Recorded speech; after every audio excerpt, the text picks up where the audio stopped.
आज हम बात कर लेते हैं एसेंट ऑफ सैप की, जो होता है ट्रांसलोकेशन ऑफ वाटर। सबसे पहले एसेंट ऑफ सैप किसे कहते हैं? The passage of absorb water from root to aerial parts of plant is known as ascent of sap. Water का पासेज रूट से एरियल पार्ट की ओर उसे बोलते हैं हम एसेंट ऑफ सैप। और ये होता किसके द्वारा है? ल्यूमन ऑफ ट्रैकेरी एलिमेंट्स और vessels and tracheids with rate about 75 centimetre पर मिनट। मतलब 1 मिनट में 75 सेंटीमीटर तक आपका वाटर ट्रांसपोर्ट होगा। और ये किसके द्वारा मतलब डिस्क्राइब किया गया, डेमोन्स्ट्रेट किया गया था? रिंगिंग एक्सपेरिमेंट और dipping the cut end of fresh shoot. एक रिंगिंग एक्सपेरिमेंट किया गया था और एक ना फ्रेश को काट कर डाला गया था, जो थी वो शूट थी बाल्सम की। 2% ईओसिन सोल्यूशन 30 मिनट्स के लिए। आप थोड़ी देर बाद में ऑब्जर्व करेंगे कि वो ईओसिन सोल्यूशन धीरे धीरे आपके टर्मिनल पॉइंट तक पहुंच जाएगा। तो इसमें इट्स मीन्स क्या होता है कि water is translocating, the vein of leaves turn red.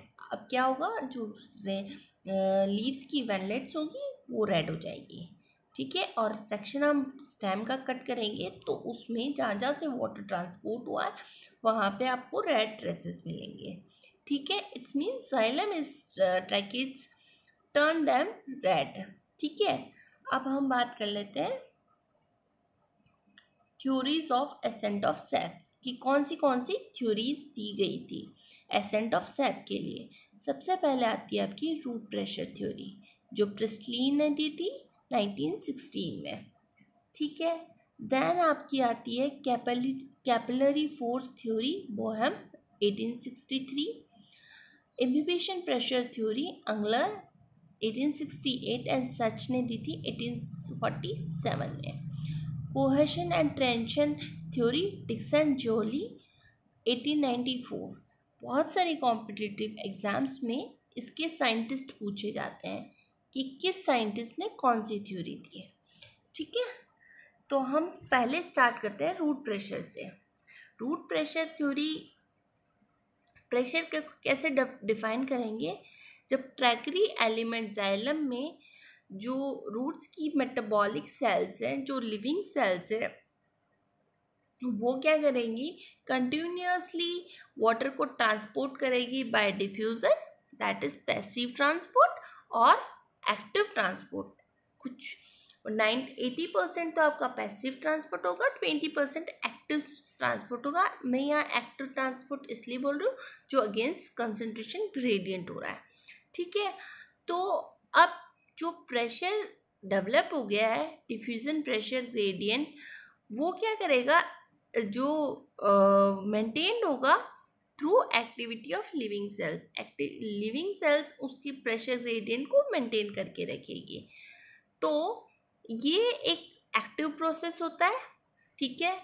और यदि ये प्रेशर हमें कब ऑब्जर्व नहीं होगा, मैं कंडीशंस बता देती हूँ आपको। यदि रूट प्रेशर नहीं मतलब एक्सपेरिमेंटली प्रूव करना है, जब आप हाइपरटोनिक या आइसोटोनिक कंडीशन में रखेंगे प्लांट को, तो उसमें रूट प्रेशर डेवलप नहीं होगा। रीज़न, हाइपरटोनिक में क्या होगा, बाहर कंसंट्रेशन ज़्यादा होगी, अंदर कम होगी, तो वाटर डिफ्यूज आउट हो जाएगा, ठीक है। और आइसोटोनिक में सेम कंडीशन होगी।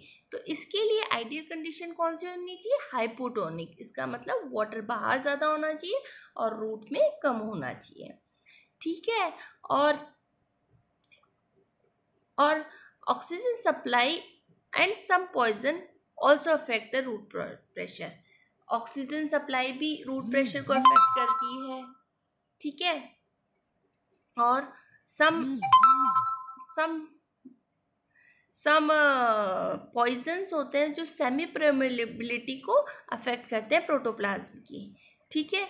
तो सबसे पहले बात है कि यदि हमारी रूट मर जाएगी तो रूट प्रेशर डेवलप होगा? नहीं होगा। क्यों नहीं होगा? क्योंकि लिविंग कंडीशन में सेल एक्टिव ही नहीं होगी, तो फिर वो कैसे आगे कर सकती है, ठीक है।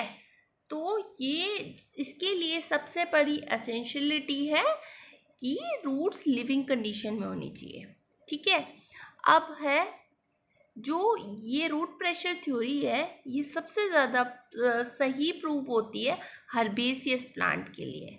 ठीक है, हर्बेसियस प्लांट की हाइट कम रहती है तो रूट प्रेशर से इजीली जो आपका वाटर है वो एरियल पार्ट तक पहुंच जाएगा।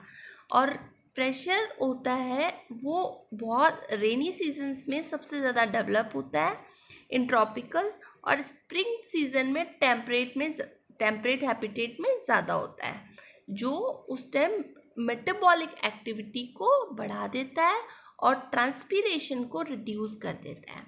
ठीक है, और मैग्नीट्यूड ऑफ रूट प्रेशर कितना होता है? 2 बार एटमॉस्फेयर।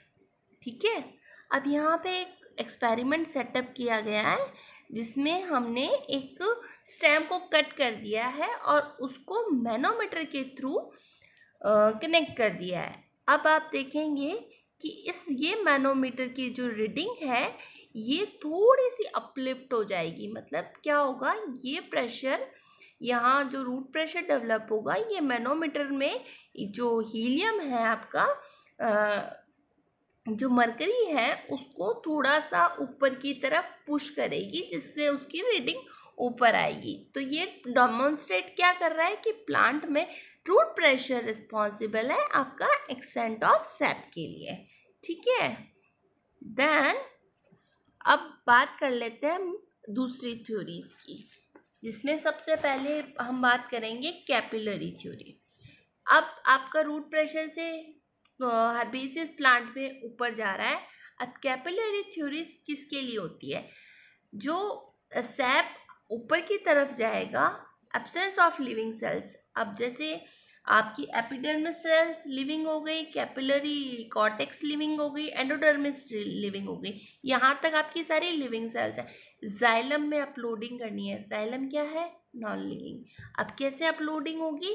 अब ये जाएगा कैपिलरी एक्शन, इम्बिबिशन और एटमॉस्फेरिक प्रेशर और कोहेशन एंड टेंशन से। ठीक है, सबसे पहले हम बोहम की कैपिलरी फोर्स थ्योरी को स्टडी करते हैं। जो जाइलम चैनल्स होते हैं रूट्स में, वो फंक्शन करते हैं फाइन कैपिलरी ट्यूब्स की तरह। ठीक है, जैसे आप एक्सपेरिमेंट में देख पा रहे हैं, एक में मरकरी रखा है, एक में वाटर रखा है। तो वाटर क्या हो रहा है? ड्यू टू कैपिलरी इसमें क्या है? कोहेशन फोर्स भी लग रहा है, एडेशन फोर्स भी लग रहा है, तो ये वाटर अपलिफ्ट हो रहा है। जबकि मरकरी में कोई फोर्स नहीं जनरेट हो पा रहा है, क्योंकि cohesion and adhesion is the property of water. Mercury की ये प्रॉपर्टी नहीं होती है, तो उसमें जो लेवल है वो सेम है। ठीक है, अब हम बात कर लेते हैं। अब जो कैपिलरी ट्यूब्स में वाटर ऊपर की ओर जा रहा है, किसकी वजह से जा रहा है? एडेशन और कोहेशन की वजह से।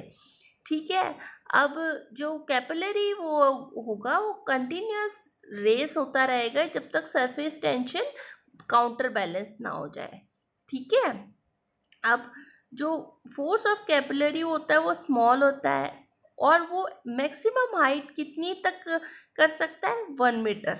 ठीक है, जिसकी डायमीटर 30 माइक्रोन मीटर हो, जो होता है जो जाइलम वेसल्स की होती है।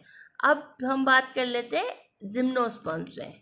अब जिम्नोस्पर्म्स होते हैं उसमें वेसल्स एब्सेंट होती है। ठीक है, अब